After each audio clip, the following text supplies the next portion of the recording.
Hello arty peoples and welcome back to the Jerry's studio. My name is Emmy Kline and with me today is Jennifer Genarri, a guest artist and an actual human being here with me in the studio.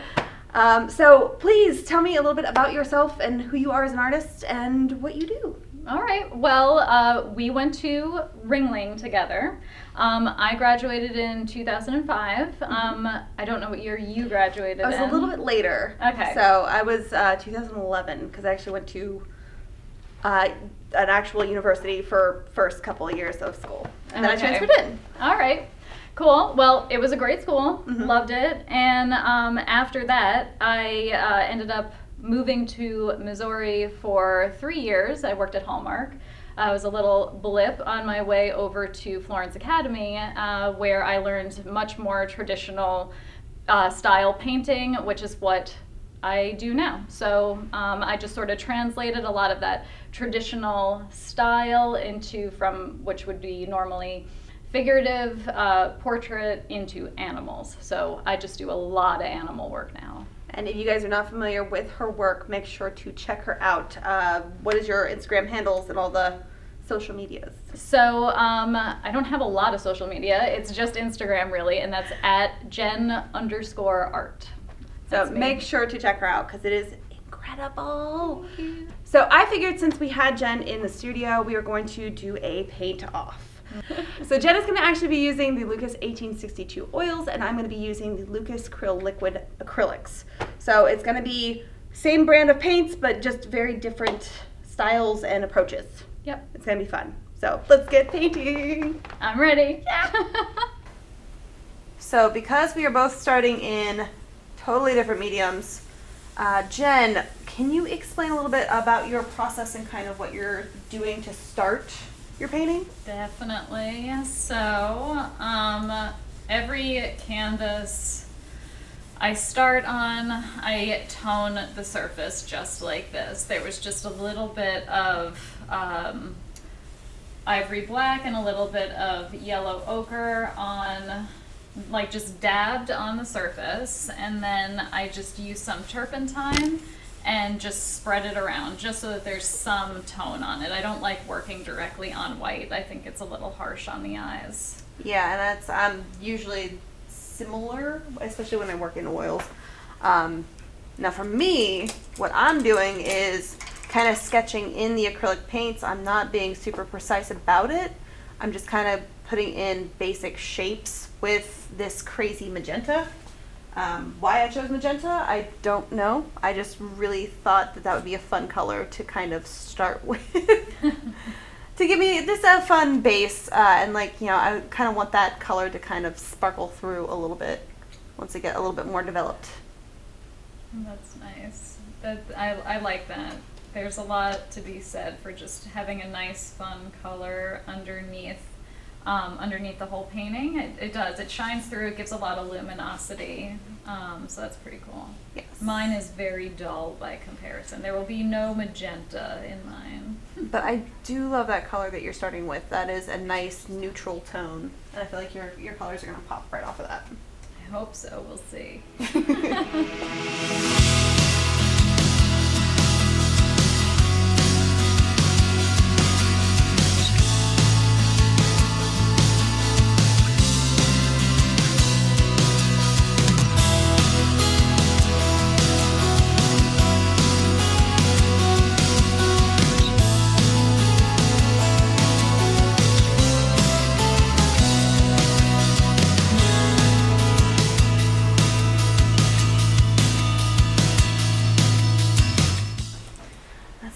I'm going to also use a little bit of the satin glazing liquid just to kind of give me a little bit of variation in tone.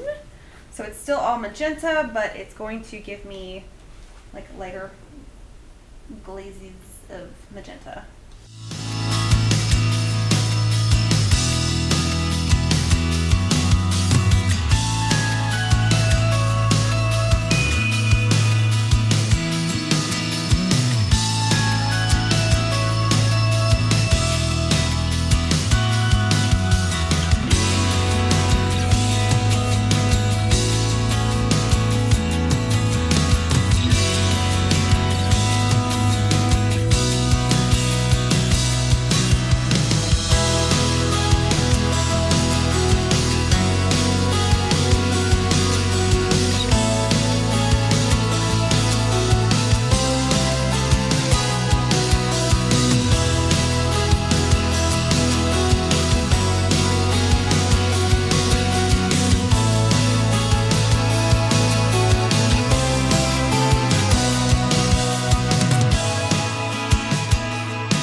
The majority of the form, but now I'm just trying to pop in some of those colors that make it look more like not a magenta pink cat. Yeah. Well, you're gonna have a nice glow under there for sure. He's gonna be a funky boy. I don't know what you do with temperature, but I do a lot with value first. After the drawing, of course. I do a lot with value.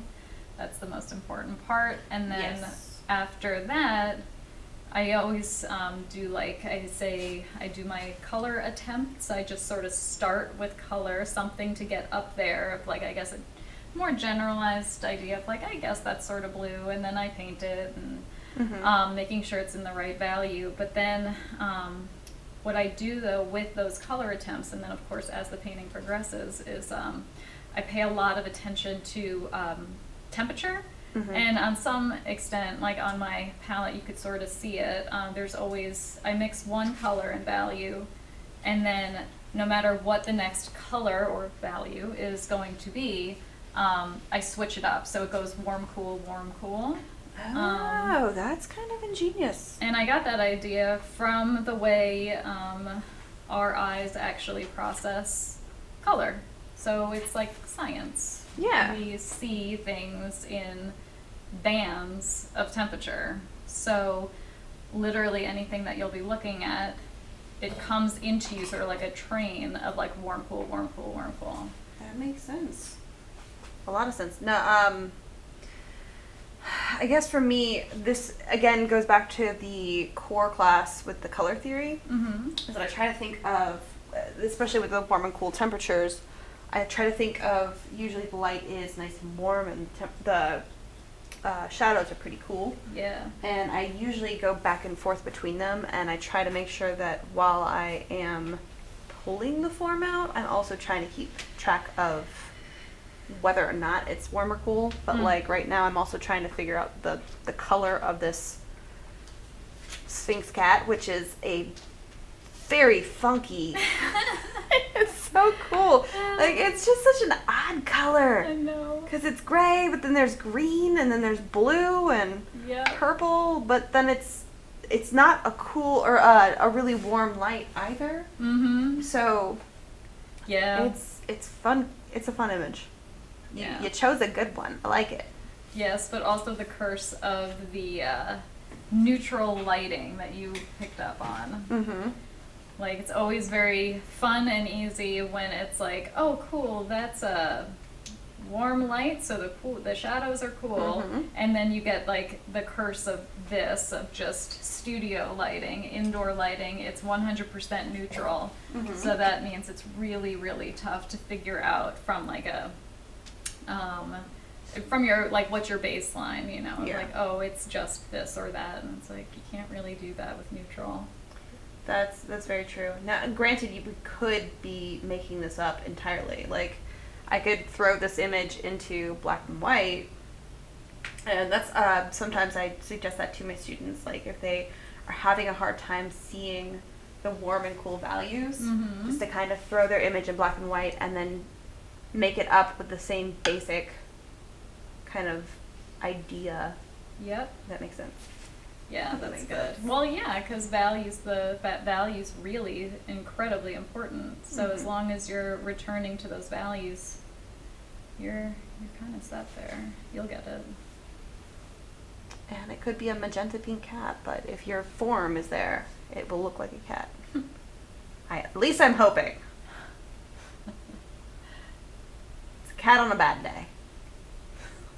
Now, on my palette, though, I do have lemon yellow, cyan, magenta, so those are my three primaries. I have a burnt sienna, what is that? A burnt umber? Yeah, burnt umber, burnt sienna, white, and instead of black, I use the Payne's gray. Oh, nice. So it still has that like kind of a blue Yep. tone to it. But what colors do you have on yours? What's your go-to? This is my go-to / only palette. I will only use these colors. Alright, what you got on there? It's ivory black, English red, vermilion, alizarin crimson, cobalt blue, viridian, emerald green. Yeah, well, normally it's a Naples, but today I've got some like French, what is it? French primary yellow. I'm giving that a shot today. Ooh, that's a fun color.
Sassy. I love it. And yours is beautiful. Look at those colors. He's getting there. Turn it into something nice and slow. I love it. So do you like to work in, like, do you try to like jump around your painting a lot, or do you try to like work in sections? I jump around. I haven't been in this one so much, but that's just because it's pretty focused in terms, like it's pretty specific in terms of value. So like I will be bouncing around the canvas quite a bit if there were the same kind of values everywhere. I like to get all values in the appropriate places. And on this guy, a lot of these values are existing kind of only in his face. So I am waiting to get to a particular value level in the face that will match a value level of like the shadowy part of the body. Yeah, like and the really then- bright, or like that lighter skin tone. Yep. Yeah. And then I'll get into the body. Yep. Nice. I feel like I have artistic ADD. I'm just like face, body, arm. And I jump around Yep. a lot. So it might not be the correct value, but I kind of like a reactionary painting. Where like I lay it down and I'm like, that's too dark, and then I go back over it. But you know, you can do that with acrylics really well. Yep, that's right. You can. Lots of, because it's dry. Yeah, it dries really fast. I should see a little bit of that blue in the shadow of his eye. I also have a really bad habit of sticking with a paintbrush that's way too big for what I actually need. And I'm like just barely touching it because I'm trying to like get a really thin little brush stroke. But Well, I basically use the same brush the whole time, and oh I God, it's not also just like, me. and I like to use as big a brush as I can for as long as possible. Yes, so you're not sitting there noodling. Yes, exactly. It's why I also grab the long handle brushes so I can stand back and kind of, I'm trying to hold it down further, but I have a really bad habit of choking up, and I noodle a lot. Yes. So big brush, stepping back, all the right things to do.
So this is my painting so far. I definitely did not prep the canvas at all. So what I did is I clearly went in with a straight magenta.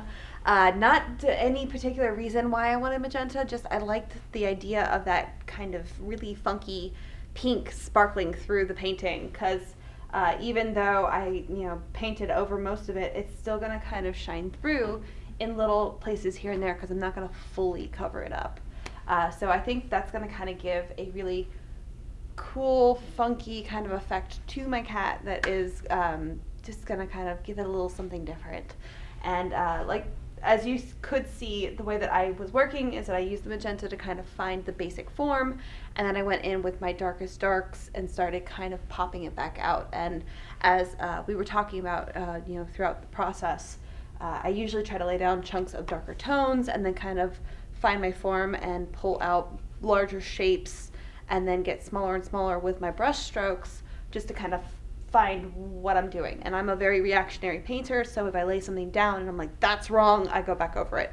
And the cool thing with the acrylics is that I can do that. So it dries pretty quickly, and I can just go right on top of it, and it's still really opaque, and I can still cover it up quite well. But this is my cat so far. We were just joking that he lifts. He's a beefy boy, and I love him. I'm so excited. I can't wait to finish.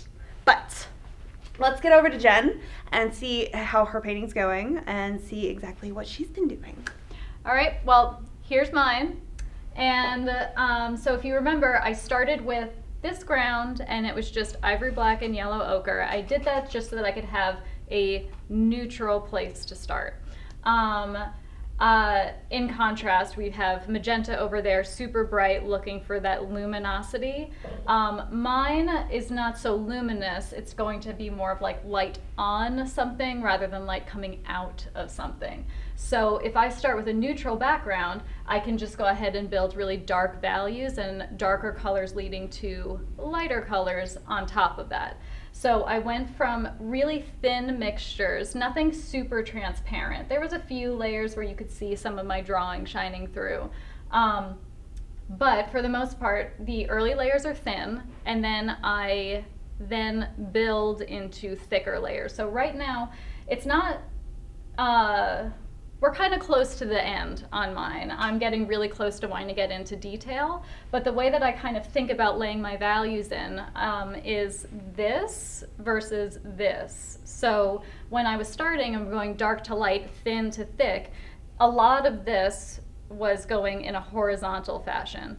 Now I'm getting into detail, so now I feel like I'm going up. I want my shadows to be thin, where I can kind of stick my hands through them, and then I want my lights and my form around the wrinkles to feel like you can really grab them. That's where you're going up in value and, well, texture, thicker paint. Up until now, it was a little bit of something else, but up until now, the bulk of this was a kind of, I think about things horizontally. We're building our values and our shadows from being really thin to really thick. But before we really start getting into things being super thick, I think about things kind of flat. Dark to light horizontally. Then, as we're starting to get into detail, which is coming up, then I stop going horizontally and I start going up in value. I think about it more as like a topographical map where we're going up. We want to be able to feel the lights, and we want to be able to stick our hands through the shadows. I like to do that just for atmosphere. I feel like it keeps things feeling a bit more alive, a bit more natural. Plus it's also just really fun being able to build up all of that paint. So the other thing that I was doing, that was all value stuff, when it came to color, I was alternating between like having, what would it be, like lower saturated colors in the shadows, so that way our eyes moving away from those, so that helps push things back, and then saturated colors coming at us a bit more, so our eyes drawn to saturated colors. So that's like a nice trick while you're working, that if you can't push too far up in value, if you get kind of too close to white, you can trick the eye by using really bright colors. It looks like you went up in value, but you didn't really go up in value. You just used a bright color. So I was trying to alternate between dull colors, bright colors, also a lot of cool colors and warm colors. I like to play around with if I've mixed a cool color, I like to mix a warm color right after that. So all of that sort of brings us to where this guy is right now. He's going to need a nose, an eye, and some detail in his wrinkles. Of course, background, but we're getting there.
So in the last kind of chunk of time that you have on a painting and you know your time is kind of coming to an end, is there anything that you're more like scrambling to resolve usually, or is it just kind of just trucking through the painting and feeling it out?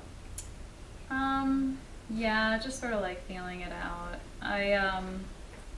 You know, values and shapes are extremely important. So like if I know I'm running out of time, I'll kind of give it a once over and make sure all the shapes and values are good. Mm-hmm. But I'm also in that stage, like paying a lot of attention to my line quality. So like we were talking before about balance and how, you know, you need undersaturated colors to go with your super saturated colors. Mm-hmm. And you know, your line quality is the same way. You want to have sharp edges along with soft edges. The hard edges create a nice point of focus, and you know, the soft edges, atmosphere and whatever. You need both. Yeah. And when you're kind of like scrambling at the end, it's nice to give it a once over to like make sure that you can direct the eye in the way that you're hoping to direct the eye through your line quality as well. Like, where are those hard edges? Where are we trying to anchor the eye? Where are we telling the viewer to go? All that stuff. Yeah, no, that's definitely something that is hard to translate, especially because you teach classes as well, right? Yeah. So, you know, it's hard to expect people to understand that as an artist, we direct your eye around the painting. Like, I want you to go straight into his eye because I have that green right next to like that little pop of magenta that it's still visible. And so you're going to immediately go straight there because they not only are a huge contrast in value and tone, but it also has that huge contrast in colors because they're, you know, opposite on the color wheel and they'll vibrate. But it's kind of hard to get people to just, there's so many things that you really got to pay attention to, and it's forever learning. You know?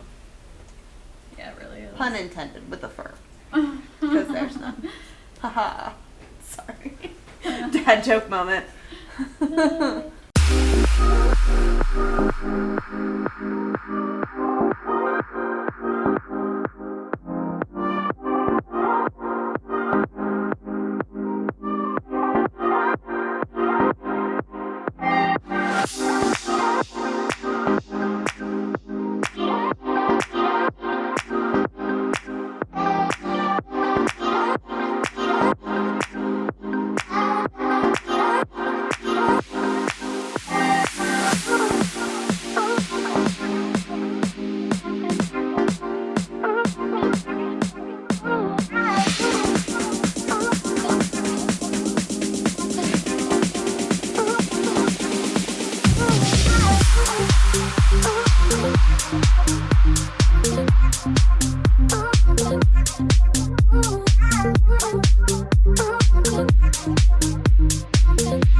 Time to call this guy done, I think. So cute. I like your cat. Otherwise, I'll just keep picking and picking. Mm-hmm. Ta-da! Done. We did it. All right, guys, that was it. That was our great paint off with the Sphynx cats. Again, Jen, thank you so much for being here. It was a blast having you in the studio. No problem. Loved being here. Now again, Jen did use the LUKAS 1862 oil paints, and then I was using the LUKAS CRYL Liquid Acrylics. So same picture, very different approaches, and very different end results. And again, it's not that we had a clear winner of, and they're just very different paintings, and they both are, I'm so excited. I'm very happy with mine, and yours is gorgeous. Thanks. I love it, and I'm probably going to try and steal it later. I love how they turned out. Yes. I love them. I'm happy with mine, love yours. And we were saying before that what was cool about them is that they're the same color and temperature observations, just like a really vibrant one and then something a little bit more quiet over here. So it's really cool to see the way that you handled yours, the way I handled mine, and just like weird little similarities, and it's just really great. Yeah. It was a blast. Again, thank you so much. And guys, go check out her artwork. She's incredible. Clearly. But again, thank you guys so much for joining us, and hit that like button and subscribe, and make sure you join us for Jerry's Live, and hopefully I can do this again and have more artists on with me.